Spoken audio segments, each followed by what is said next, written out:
When I think about this Auburn season, a lot of people point to quarterback play and offensive line. All those things are going to be really important. But when I think about separators for teams that push them over the top, what comes to mind for me still is defense.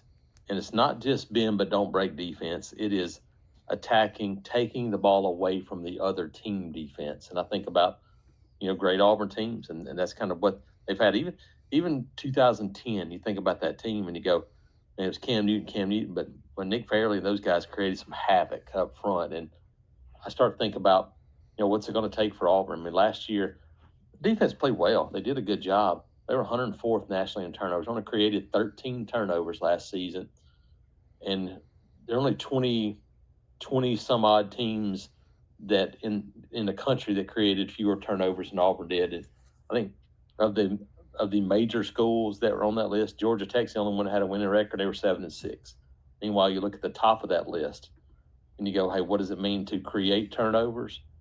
And you look at Notre Dame was number one in the country, 33. Texas was number two, 31. BYU had a great year, was 29. Alabama was at 28.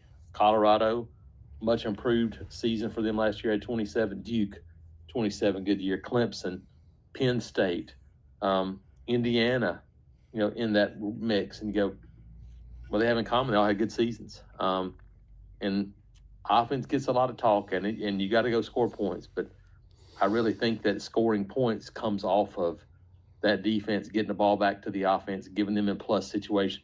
It's really hard to drive 80 yards every time. Can this Auburn defense get to take the ball away from other teams and get it back to the offense? To me, that's going to be a big part of this season for the Tigers.